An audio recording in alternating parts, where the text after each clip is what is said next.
Captain Jake Morrison stood on the bridge of the UES Defiance and watched the stars through the main screen. The ship moved quietly through space toward the outer colonies where something big was happening. 3 days ago, all contact with the mining station on Kepler 186F had stopped, and Admiral Lisa Campbell wanted answers fast. The Defiance was not much to look at compared to the massive ships in the old movies, but it was the best humanity had built so far. 200 meters long with a crew of 45 people and weapons that could punch holes in asteroids. Morrison had commanded her for 2 years and knew every sound she made. His tactical officer, Commander Ryan Blake, walked up to him with a worried look on his face. The man had been checking long-range sensors for hours, and what he found made no sense. Blake was good at his job, and when he looked worried, Morrison paid attention. "Captain, we are getting some strange readings from the Kepler system," Blake said quietly. "There are ships out there, but they are not ours, and they are not like anything in our databases." Morrison turned to face him. "How many ships are we talking about?" "At least 50, sir, and they are big. Much bigger than anything we have ever built." Blake showed him the sensor data on his tablet. "The energy signatures are off the charts. These things could power a small city." Dr. Helen Carter looked up from her science station. She had been analyzing the signals coming from the direction of the mining colony, and her face was pale. Carter was usually calm under pressure, but today she looked scared. "Captain, I think you need to hear this," she said. "We just picked up a transmission from the mining station. It was sent 3 hours ago on an emergency frequency." The bridge went quiet as Carter played the message.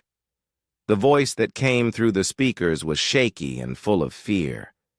It belonged to Station Commander Pete Walsh, who Morrison had met several times before. "This is Mining Station 7, to any Earth ship that can hear this message. We are under attack by unknown vessels. They came out of nowhere and demanded we surrender immediately. They said they represent something called the Korthan Empire, and that all humans must submit to their rule. They gave us 1 hour to decide." The station chief tried to negotiate, but they just laughed at him. "These aliens think we are some kind of weak species that will roll over and die. They were wrong about that. We sent out all the escape pods we could, but most of the crew is still here. If anyone gets this message, tell Earth that we tried to fight back. Tell them that humans do not give up easy. Tell them." The message cut off with the sound of explosions and screaming. Then there was only silence. Morrison felt his hands turn into fists. He had known Pete Walsh for years. The man had a wife and 2 kids back on Earth and had been planning to retire next year. Now he was probably dead, along with 300 other people who had just been doing their jobs.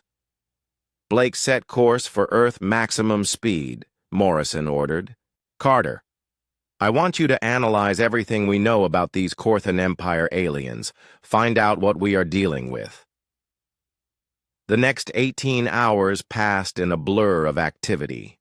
The Defiance raced back toward Earth while Carter and her science team worked around the clock to understand the enemy. What they found was not good news. The aliens called themselves the Korthan Empire, and according to their own broadcasts, they had been conquering star systems for over 3,000 years. They had technology that made human ships look like toys, and they had never lost a war. Their empire stretched across hundreds of worlds, and they ruled over dozens of different alien species.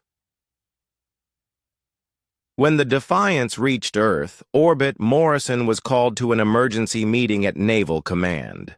Admiral Campbell was there, along with representatives from every major government on the planet. The room was full of worried faces and quiet conversations. Campbell stood up when Morrison entered. She was a tough woman who had worked her way up through the ranks, and Morrison respected her more than anyone else in the fleet.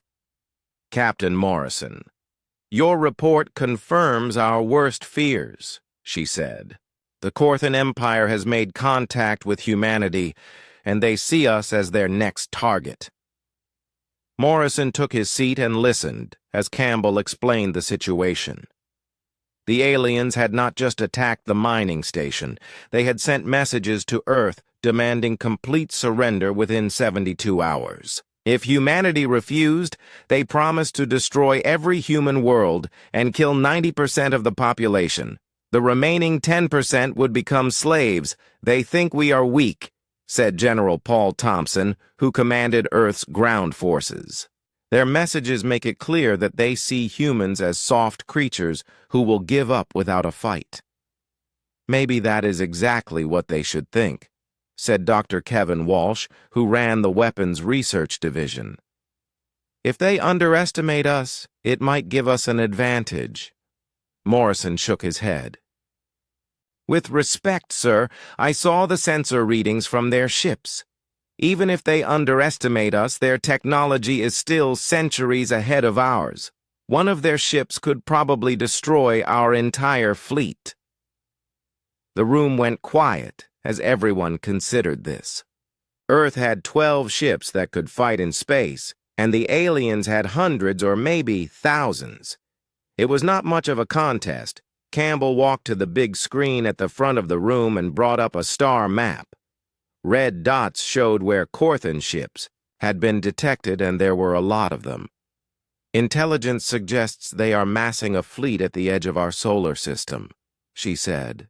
Our best guess is that they will attack in 96 hours unless we surrender first. What are our options? Asked President Clark Hughes, who had joined the meeting by video link from the Capitol. We can surrender and hope they keep their word about letting some of us live, Thompson said. We can fight and probably lose everything, or we can try something desperate. Morrison leaned forward. What kind of desperate? Walsh smiled for the first time since the meeting started. We have been working on some experimental weapons that might level the playing field. The problem is we have never tested them in real combat, and we only have enough for one shot. One shot at what? Morrison asked. At showing these aliens that humans are not as weak as they think, Campbell said. Jake, I am giving you a choice. You can take the Defiance on a reconnaissance mission to learn more about their fleet. It will be dangerous, but it might give us information we need to plan a defense. Morrison thought about Pete Walsh and the 300 people who had died at the mining station.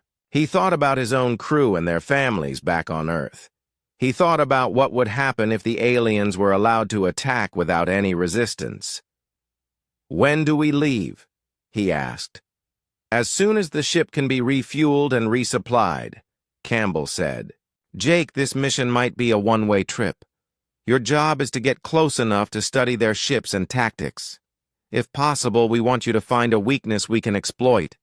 Morrison stood up and saluted. Admiral, the crew of the Defiance will not let you down. As he walked back to his ship, Morrison knew that everything had changed. 3 days ago, humans had been alone in the galaxy, working to build a better future among the stars. Now they were facing an enemy that could wipe them out without breaking a sweat, but the aliens had made one mistake. They thought humans would give up when faced with impossible odds. They thought fear would make humanity weak and helpless. They were about to learn how wrong they were.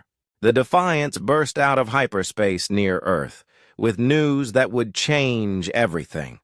Captain Jake Morrison had pushed the ship's engines beyond their safety limits to get home fast, because every minute counted now. What they had learned at Kepler 442 meant humanity had less than 4 days before complete destruction.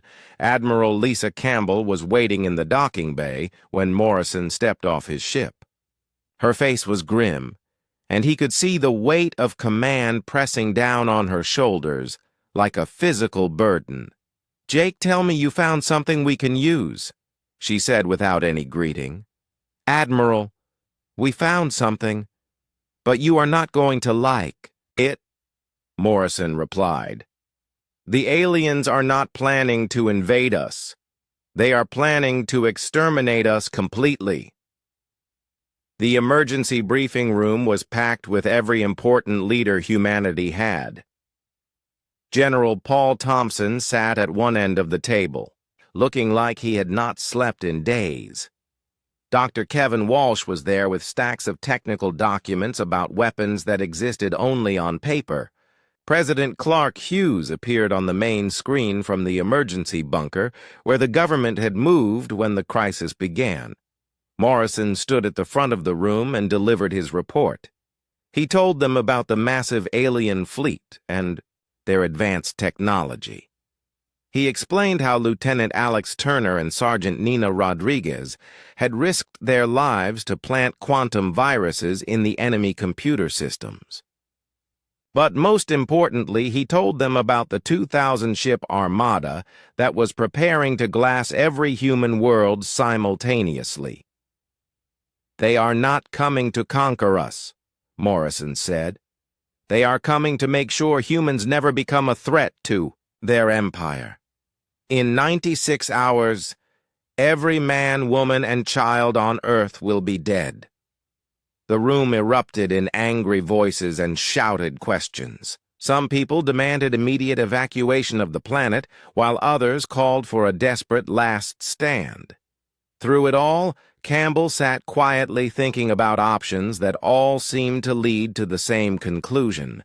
General Thompson slammed his hand on the table to restore order. "Enough!" he shouted. "Panic will not save us now. We need to focus on what we can actually do with the resources we have." Dr. Walsh stood up slowly. The old scientist looked tired, but there was something in his eyes that had not been there before. It was the look of a man who had been working on impossible problems and might have found an answer.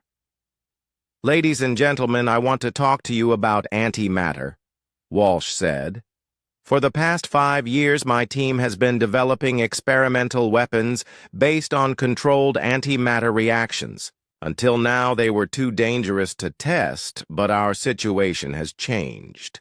He activated a holographic display that showed technical specifications for weapons that looked more like science fiction than reality. The numbers on the screen made Morrison whistle softly, because they represented more destructive power than humanity had ever wielded before. "These antimatter torpedoes work by creating temporary wormholes in space-time," Walsh explained. "When the reaction reaches critical mass, it can theoretically destroy anything from a building to a small moon. The problem is we have never tested them under combat conditions, and we only have enough materials to build one." Colonel Amy Foster spoke up from the back of the room. She commanded the Special Operations Forces and had been listening to every word with growing interest. "Dr. Walsh, are you saying we have the technology to match their firepower?" she asked. "I am saying we have the technology to demonstrate that humans are not helpless prey," Walsh replied. "If we can show the aliens that we have weapons capable of massive destruction, they might reconsider their plans." Campbell finally spoke. "Kevin, what are you proposing exactly?" "A demonstration of power," Walsh said. "We take our most advanced ship, equipped with the antimatter torpedo, and we make a statement that the galaxy will remember. We show these aliens that attacking humanity comes with consequences they cannot accept." Morrison felt his pulse quicken. "Admiral, are you suggesting what I think you are suggesting, Jake? I am suggesting that instead of waiting for them to attack us, we attack them first," Campbell said. "Not to start a war, but to prevent one. Sometimes the only way to achieve peace is to prove you are too dangerous to fight." President Hughes leaned forward on the screen. "Admiral, that sounds like a suicide mission. How do we know they will not just see it as an act of war and attack us anyway?" "Mr. President, they are already planning to attack us," Thompson said. At least this way we control the terms of engagement. We make them afraid instead of letting them think we are weak. Colonel Foster stood up and walked to the front of the room. She was a small woman, but everyone knew her reputation for leading missions that other people said were impossible. "I volunteer to command the ground team for this operation," she said. "If we are going to make a statement, it needs to be precise and unmistakable. We need to hit a target that shows our capabilities without killing innocent people." Dr. Helen Carter, who had been quiet during most of the meeting, suddenly spoke up. "Colonel, what if we targeted one of their uninhabited outposts? The quantum viruses that Turner planted are already causing problems in their computer systems. If we time the attack correctly, we might be able to maximize the psychological impact." Morrison looked around the room and saw the same expression on every face. It was the look of people who had been backed into a corner and were ready to fight their way out. Nobody was talking about surrender anymore. "Admiral, I request permission to volunteer the Defiance and her crew for this mission," Morrison said. "We know their technology better than anyone else, and we have already proven we can get close to their ships without being detected." Campbell studied his face for a long moment. "Jake, this is not like the reconnaissance mission. If you do this, you will be flying directly into the heart of their empire and declaring war on the most powerful military force in the galaxy. Ma'am, with respect, they declared war on us when they decided to commit genocide," Morrison replied. "The only question now is whether we die fighting or die hiding." Commander Ryan Blake stood up next to his captain. "Admiral, the crew of the Defiance is ready to serve. We all knew when we joined the space fleet that we might have to give our lives for Earth. This is what we trained for." Chief Petty Officer Sam Davis nodded agreement. "Sir, the quantum viruses are already spreading through their computer network. If we hit them at the right moment, we might be able to cause chaos throughout their entire fleet." Dr. Walsh activated another display showing technical specifications for the antimatter torpedo. "The weapon is already built and waiting for installation. The Defiance is the only ship in our fleet with the power systems needed to fire it effectively." "How long do we have to prepare?" Morrison asked. 72 hours, Campbell replied. "After that, their main fleet will be close enough to Earth that any attack would be seen as a last desperate gesture instead of a demonstration of strength." General Thompson stood up and saluted. "Admiral, Earth's military forces are ready to support this operation in any way possible. If Captain Morrison and his crew are willing to take this risk, then we will give them every resource we have." President Hughes cleared his throat. "Admiral, I am authorizing this mission under the Emergency Powers Act. Captain Morrison, you have the full authority of Earth's government behind you. Make them understand that humanity is not going to disappear quietly." The meeting broke up quickly as everyone rushed to their assignments. Morrison returned to the Defiance to brief his crew while Walsh and his team began installing the antimatter torpedo. Colonel Foster assembled a volunteer team for the ground assault portion of the mission. Lieutenant Turner was released from the medical bay where he had been treated for injuries sustained during the boarding operation. When Morrison told him about the new mission, Turner's eyes lit up with anticipation. "Captain, this is our chance to show them what happens when you underestimate humans," Turner said. "Those aliens think we are soft because we tried to negotiate, instead of attacking them immediately. They are about to learn the difference between being civilized and being weak." Sergeant Rodriguez was also cleared for duty, despite the burns she had received during their escape from the Corthan command ship. The Marine demolitions expert was eager to use her skills on a larger scale.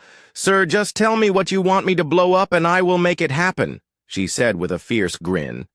"Those aliens are going to regret the day they decided to mess with humanity." As the Defiance prepared for launch, Morrison stood on the bridge looking out at Earth through the main viewer.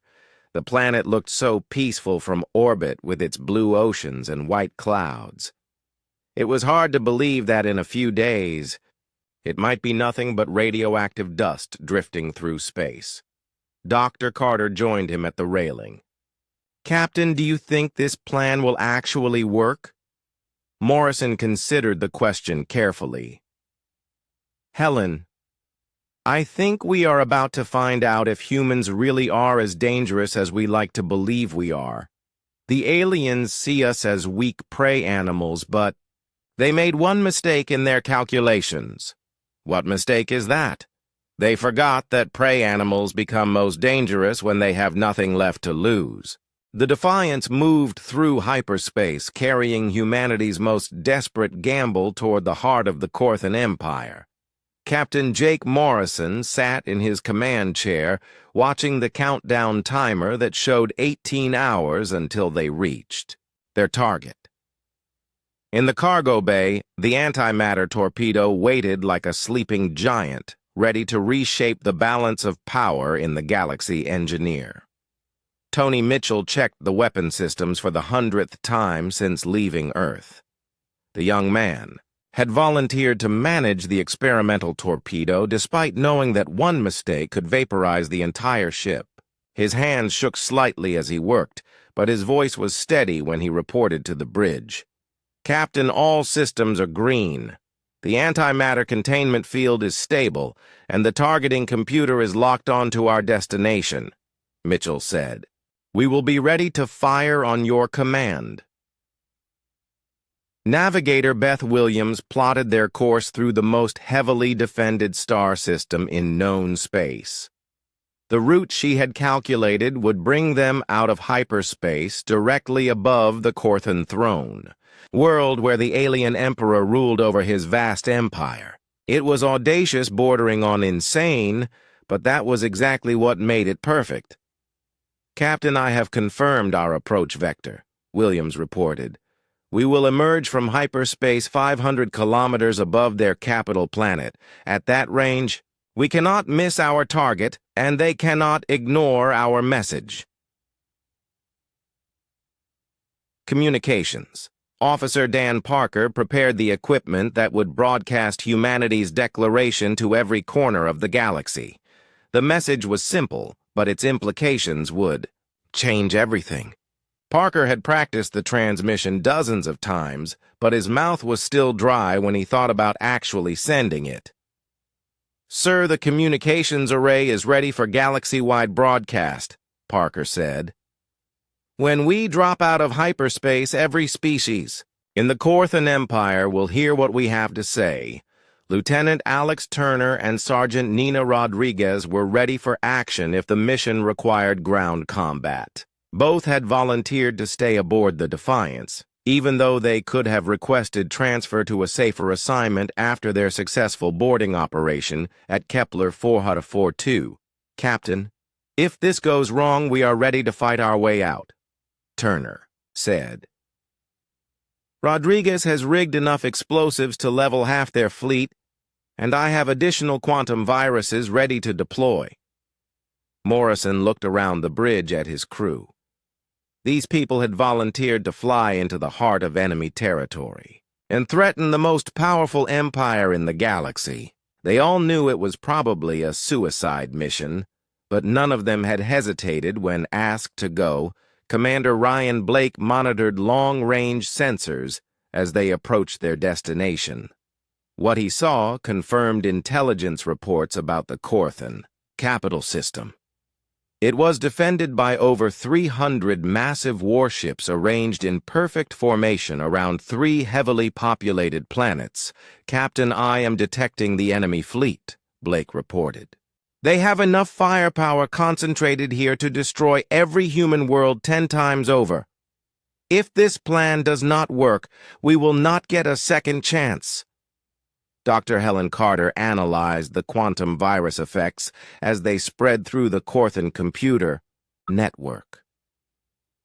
The damage was already significant, but it would take time for the aliens to realize how compromised their systems had become. The timing of their attack would be crucial. Captain, the viruses Turner planted are causing widespread malfunctions in their communication systems, Carter reported. They are trying to fix the problems, but they do not understand what they are dealing with. We have maybe 6 hours before they adapt their defenses. Chief Petty Officer Sam Davis monitored enemy communications, looking for any sign that their approach had been detected. The Corthan Empire was still unaware that a single human ship was racing toward their most important star system, carrying a weapon that could demonstrate humanity's true capabilities. Sir, their fleet is still in standard defensive formation, Davis said. No indication they know we are coming. The quantum viruses are making their sensors unreliable, so we should be able to maintain the element of surprise. Morrison stood up and walked to the front of the bridge. In a few hours, they would either save humanity or die trying. Either way, the galaxy would remember what happened when desperate humans decided to make a stand. Listen up, everyone, Morrison said. In 18 hours, we are going to drop out of hyperspace in the most defended star system in the galaxy and threaten an empire that has never lost a war. They think humans are weak because we tried to negotiate instead of attacking them immediately. Today, we show them that there is a difference between being civilized and being helpless. The crew listened in silence as their captain explained what would happen when they reached the Corthan capital. The plan was simple in concept but terrifying in execution. They would emerge from hyperspace, broadcast their message, and fire the antimatter torpedo at the system's uninhabited moon. The demonstration would prove that humans possessed weapons capable of destroying entire worlds. The torpedo will create a controlled wormhole that will instantly vaporize the target, Morrison explained. The energy release will be visible from 200 light-years away. Every species in this part of the galaxy will see what happens when you threaten humanity. Williams checked her calculations one more time. Captain, I have confirmed the target coordinates. The moon is completely uninhabited, and its destruction will not cause any casualties, but the demonstration will be unmistakable. Mitchell nodded agreement. Sir, the antimatter reaction will create a space-time distortion that their scientists will not be able to explain. They will know we have technology that can manipulate reality itself. Blake studied the tactical display showing the Corthan fleet positions. Captain, once we fire that torpedo, every ship in their fleet will turn toward us. We will have maybe 60 seconds to broadcast our message before they open fire. 60 seconds will be enough, Parker said. The transmission is ready, and it will go out on every frequency simultaneously. They will not be able to stop it or jam it. Morrison sat back down in his command chair and watched the countdown timer continue its relentless march toward zero. Around him, his crew prepared for what might be the most important moment in human history. Everything they had trained for led to this point. Turner checked his weapons one more time. Captain, if they try to board us after we fire the torpedo, Rodriguez and I are ready to make them pay for every meter of deck space. Rodriguez patted the explosive charges on her belt. Sir, I have enough firepower here to take half their fleet with us if necessary. They will remember this day even if we do not survive it. Carter monitored the quantum virus spread through the alien computer network. Captain, the viruses are now active in over 70% of their ships. When we attack, their coordination will be severely compromised. Davis intercepted another transmission from the Corthan fleet. Sir, they are still discussing their plans to attack Earth. They have no idea what is coming. Morrison closed his eyes and thought about Earth. By now, the evacuation of major population centers was complete, and the planet's defenses were ready for the alien attack that would come if this mission failed. Admiral Lisa Campbell would be waiting in the command bunker for word about whether humanity's desperate gamble had worked. The hours passed slowly as the Defiance raced toward its destination. The crew remained at their stations, checking and rechecking every system. There would be no room for error when they dropped out of hyperspace above the most heavily defended planet in the galaxy. Finally, Williams announced the approach to their target. "Captain, we are 5 minutes from emergence. All systems ready for immediate action." Morrison looked around the bridge one last time. "People, today we make history.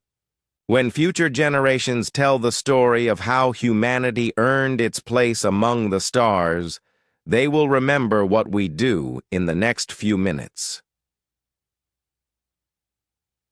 The countdown timer reached 0, and the Defiance burst out of hyperspace directly above the Corthan throne world. For a moment, nobody moved as they stared at the alien planet spread out below them. It was beautiful in an alien way, with purple oceans and silver cities that stretched to the horizon. "Parker, send the message now," Morrison ordered. "Broadcasting on all frequencies," Parker replied. "Galaxy-wide transmission active," Morrison's voice carried across space to every corner of the Corthan Empire as he delivered humanity's ultimatum. "This is Captain Jake Morrison of the United Earthship Defiance. I am speaking for all humanity when I say this is our only warning. Withdraw from our space immediately, or learn why even gods fear the desperate." Blake detected massive energy spikes from the alien fleet as hundreds of ships turned toward the Defiance. "Captain, they are powering weapons and moving to intercept." Mitchell, "Fire the torpedo now," Morrison commanded. The antimatter weapon launched from the Defiance and streaked toward the uninhabited moon at incredible speed. For a few seconds, nothing happened, and then reality itself seemed to bend as the torpedo reached its target. The moon simply disappeared. Where a celestial body had existed for billions of years, there was now nothing but empty space, and a slowly expanding cloud of energy that pulsed with colors that had no names. The antimatter reaction had created a controlled wormhole that swallowed the entire moon and sent ripples through space-time that would be felt across the galaxy. Emperor Zarthok of the Corthan Empire stood on the observation deck of his palace and watched one of his moons disappear from existence. For 3,000 years, his empire had conquered every species they encountered, but nothing had prepared him for what he was seeing now. The humans had just demonstrated technology that could manipulate space-time itself. The Emperor was 8 feet tall with golden scales and eyes like burning coals. But for the first time in his long life, he felt something he had never experienced before. Fear. The small primitive species his fleet commanders had dismissed as weak prey animals had just vaporized an entire celestial body with a single weapon. His communication devices were all talking at once as reports flooded in from every corner of his empire. The quantum viruses planted by human infiltrators were causing chaos throughout his computer networks. Ships were losing navigation control, while weapons systems fired randomly at empty space, the perfectly coordinated fleet that had never lost. A battle was falling apart. Fleet Admiral Vexitar burst into the throne room without waiting for permission. The military commander's usually perfect composure was shattered as he struggled to understand what had happened to his invincible armada. "My lord, the humans have some kind of reality-warping technology," Vexitar said. "Our scientists cannot explain how they made an entire moon vanish. The energy readings are beyond anything we have ever encountered." Emperor Zarthok turned away from the window and fixed his burning gaze on the Admiral. "You told me these humans were weak. You said they would surrender without a fight when faced with our superior forces." My lord, our intelligence was accurate about their military capabilities, Vextar replied desperately. Their ships are primitive, and their weapons are centuries behind ours. But this technology they demonstrated is something completely different. It appears to manipulate the fundamental structure of reality. The Emperor's scientists had been analyzing the moon's destruction for the past hour, and their conclusions were terrifying. The humans had not simply blown up the celestial body with conventional weapons. They had created a controlled wormhole that removed it from existence entirely. Such technology should have been impossible for any species to develop. What are our options? The Emperor demanded. My lord, if they can destroy moons, they can probably destroy planets or even entire star systems, Vextar said. Our current fleet would be helpless against weapons that can warp space-time. We must consider the possibility that these humans represent a threat to the Empire itself. Meanwhile, on the bridge of the Defiance, Captain Jake Morrison watched the chaos spreading through the Corthan fleet with grim satisfaction. The antimatter torpedo had worked exactly as Dr. Kevin Walsh had promised. The demonstration was unmistakable, and the alien response showed they understood the implications. Captain, I am detecting massive communication traffic from the alien fleet, Chief Petty Officer Sam Davis reported. They are trying to reorganize, but the quantum viruses are making coordination impossible. Their command structure is breaking down. Commander Ryan Blake monitored the tactical situation as hundreds of alien ships struggled to respond to humanity's demonstration. Sir, their weapons are still powered, but they are not targeting us. I think they are afraid to attack. Communications Officer Dan Parker was intercepting transmissions from across the Corthan Empire as news of the moon's destruction spread faster than light travel. Every species under alien rule was hearing about the humans who had challenged their masters. Captain, the galaxy is talking about what we just did, Parker said. Species that have been slaves for centuries are asking each other if humanity might be able to defeat the Empire. Dr. Helen Carter analyzed the space-time distortion left behind by the antimatter torpedo. Captain, the wormhole is stable and will remain visible for several more hours. Every ship in this system will be able to study the energy signature and confirm that we really did manipulate reality itself. Lieutenant Alex Turner and Sergeant Nina Rodriguez remained ready for combat. But the expected alien counterattack never came. Instead, the Corthan fleet began pulling back to defensive positions around their homeworlds. Sir, they are not moving to engage us, Turner reported. If anything, they seem to be trying to put distance between their ships and ours, Engineer Tony. Mitchell monitored the torpedo systems looking for any sign of malfunction. The antimatter weapon had performed flawlessly, but humanity only had one shot to make their point, Captain, all systems nominal, Mitchell said. The demonstration was successful, and the message was delivered. What are your orders? Morrison considered their options carefully. They had achieved their primary objective of showing the aliens that humanity was not helpless prey. Now, they needed to follow up with the right combination of strength and restraint. Parker, open a channel to the alien fleet, Morrison ordered. Let me talk to whoever is in command over there. The main screen flickered to life, showing Emperor Zarthok himself, standing in his throne room. The alien ruler looked shaken, but he was still trying to project authority despite what he had just witnessed. Human Captain, I am Emperor Zarthok of the Corthan Empire, the alien said in accented English. You have demonstrated impressive technology, but do not mistake this for victory. My empire spans hundreds of worlds and commands fleets that could darken your skies. Morrison stepped forward so the Emperor could see him clearly. Your Imperial Majesty, I am Captain Jake Morrison speaking for all humanity.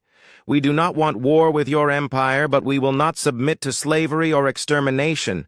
What you just saw was our only warning. You speak of warnings, but you have just committed an act of war against the Empire, Zarthok replied. That moon was part of our sovereign territory. Your Majesty, that uninhabited rock was a demonstration of what happens to anyone who threatens innocent human lives, Morrison said. Your fleet commanders attacked our mining station and killed 300 civilians. You demanded the surrender of our entire species. We are simply showing you the consequences of that decision. The Emperor was quiet for a long moment as he considered the implications. His scientists had confirmed that the human weapon could theoretically destroy entire star systems. Even if his fleets could eventually defeat humanity, the cost would be catastrophic. Captain Morrison. What exactly are you proposing? Zarthok asked finally. Complete withdrawal of all Korthan forces from human space, Morrison replied. Recognition of humanity as a sovereign species with full rights under galactic law, and a non-aggression treaty between our peoples that guarantees the safety of both sides, Admiral Vextar whispered urgent advice to his emperor, but Zarthok raised a hand for silence. The ruler had built his empire through conquest, but he was also practical enough to recognize when the cost of victory was too high. Captain, your terms are acceptable, the Emperor said. I hereby order the immediate withdrawal of all Imperial forces from human territory. The Korthan Empire recognizes humanity as a sovereign species and offers a treaty of non-aggression. Morrison felt the tension drain from his shoulders as he realized their desperate gamble had worked. Your Majesty, humanity accepts your terms and looks forward to peaceful relations between our peoples. The transmission ended and the bridge of the Defiance erupted in cheers. Navigator Beth Williams plotted a course back to Earth while Davis sent word to Admiral Lisa Campbell that the mission had succeeded beyond all expectations. Within 6 hours, every Korthan ship had withdrawn from human space and the Empire's surrender. Message was broadcast across the galaxy. The news spread like wildfire among species that had been conquered centuries ago. The humans had done what no one thought possible and forced the mighty Korthan Empire to back down. Back on Earth, Admiral Campbell received Morrison's report with a mixture of relief and amazement. The plan had worked, but its success created new challenges as humanity suddenly found itself recognized as a major galactic power president. Clark Hughes addressed the planet from the emergency bunker where the government had been hiding. My fellow humans, today we have secured our place among the stars not through conquest, but through the demonstration of our resolve. The galaxy now knows that humanity will defend itself with whatever means necessary. The Defiance returned to Earth as heroes, but Morrison knew their real work was just beginning.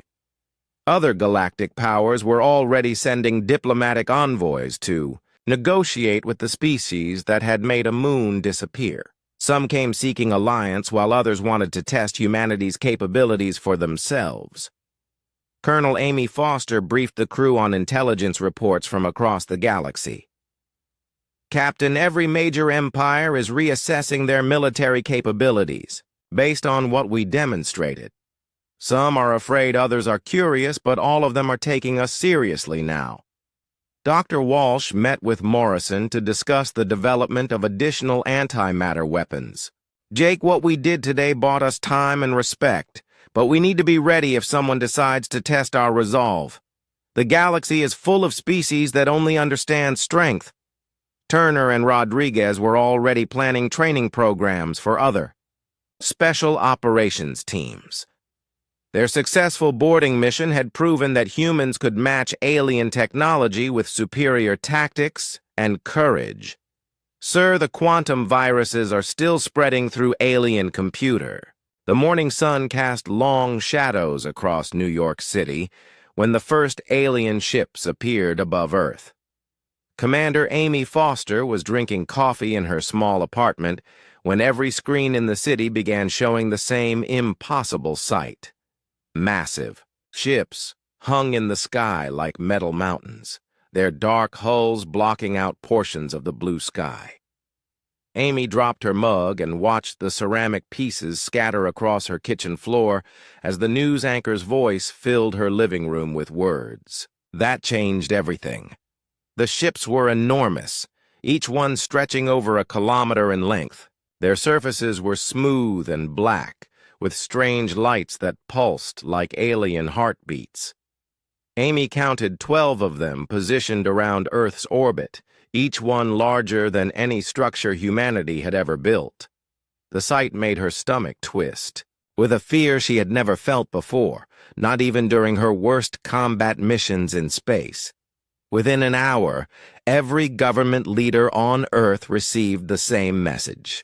The transmission came through every communication device simultaneously, from military radios to civilian smartphones. The voice that spoke was cold and mechanical, translating itself into every human language at once. Admiral Zethkar of the Bing Corvani Empire delivered his ultimatum with the casual tone of someone ordering lunch. President Lisa Martinez sat in the emergency bunker beneath the White House, surrounded by her military advisors and the heads of every major nation. The alien's words echoed through the reinforced concrete walls like a death sentence. Submit to the Empire or face extinction. 72 hours to surrender unconditionally. No negotiation, no compromise, no mercy for those who resisted. Lisa looked around the table at faces that showed the same mixture of fear and determination she felt burning in her chest. General Pete Johnson, the chairman of the Joint Chiefs, was already pulling up tactical displays on his tablet. The numbers were not good. Earth's entire space fleet consisted of 47 ships, most of them designed for exploration or asteroid mining. Against 12 alien dreadnoughts that could probably destroy cities with single shots, humanity's chances looked worse than hopeless. Admiral Jake Morrison stood at the far end of the conference table, his weathered face showing no emotion, as he studied the alien ships through the room's monitors. Jake had spent 30 years in space, commanding everything from small patrol ships to the massive UES Liberty, humanity's most advanced warship. He knew ships and he knew warfare, and what he saw in those alien hulls told him that conventional tactics would be suicide. The Liberty itself was humanity's pride, a ship that had taken 15 years to build and represented the peak of human engineering. At 300 meters long, it carried the most advanced weapons Earth could produce, railguns that could punch holes through asteroid rock and missile systems that could track targets across millions of kilometers. Against the alien ships, the Liberty would last about as long as a paper airplane in a hurricane. Amy Foster received her orders 2 hours after the alien ultimatum. Report immediately to the Liberty for emergency deployment. She grabbed her gear bag and kissed her sleeping daughter. Goodbye, whispering promises she wasn't sure she could keep. The drive to the spaceport took her through streets filled with people staring at the sky, some crying, others taking pictures, most just standing in stunned silence as they watched the end of their world hanging above them. The Liberty's crew worked with the desperate efficiency of people who knew they were preparing for an impossible battle. Amy took her position at the tactical station and began running combat simulations with the ship's computer. Every scenario ended the same way. The alien ships had energy shields that could probably stop anything humanity could throw at them, weapons that could destroy the Liberty from ranges where human guns couldn't even reach their targets. Captain Ben Hayes was having a very different kind of morning. While the world watched alien ships and prepared for war, Ben sat in a small office deep beneath the surface of Ceres, the largest asteroid in the belt between Mars and Jupiter. His computer screen showed the same news feeds as everyone else, but the sealed envelope on his desk contained information that no one on Earth possessed. The envelope had been waiting in Ben's safe for 20 years, marked with instructions that seemed like paranoid fantasy when he first read them. Open only in the event of alien invasion or direct threat to Earth's sovereignty. Ben had laughed when he first saw those words, back when he was a young officer fresh out of the academy. Now his hands shook as he broke the seal and read the contents. Project Black Fleet. Authorization codes. Activation sequences. Grid coordinates that mapped out positions throughout the solar system, from the asteroid belt to the moons of Jupiter and Saturn. Ben read the orders 3 times before the scope of what they described finally sank into his mind. For 30 years, humanity had been preparing for this exact moment, and the preparation was bigger than anything Ben had imagined possible. He walked through the corridors of Ceres Base, past the mining equipment and asteroid processing facilities that provided cover for the real purpose of the installation. 40 levels down, behind blast doors that required codes known only to a handful of people, Ben found himself standing in the command center of something that shouldn't exist. The UHS Vengeance looked like an asteroid from the outside because it was built inside one. Engineers had hollowed out a 2-kilometer rock and filled it with the most advanced warship humanity had ever constructed. Ben's crew of 3,000 had trained their entire careers for a war they hoped would never come, living in secret, maintaining weapons that officially didn't exist. Navigator Kate Bell looked up from her station as Ben entered the bridge. She had been running calculations for the past hour, plotting courses that would bring the Vengeance and its sister ships out of hiding and into battle positions around Earth. Her screen showed hundreds of objects throughout the solar system, each one marked with coordinates that corresponded to what appeared to be ordinary asteroids and space rocks. Weapons Officer Ryan Clark was already warming up the ship's primary systems. The Vengeance carried railguns that could accelerate projectiles to 15% of light speed, turning chunks of metal into weapons that could punch through any known armor. Fusion reactors that had been hidden inside asteroid cores for decades were coming online throughout the solar system, powering up ships that the aliens had no idea existed. Ben opened a communication channel to Black Fleet Command and spoke the words that had been waiting 30 years to be said. The Black Fleet was going active. 847 ships hidden throughout the solar system began their journey toward Earth, moving slowly and carefully to maintain their disguise as drifting space rocks until the moment came to reveal what humanity had really been building all these years. On Earth, the final hours of the ultimatum ticked away as people prepared for the end of their civilization. They had no idea that the end was coming for someone else entirely.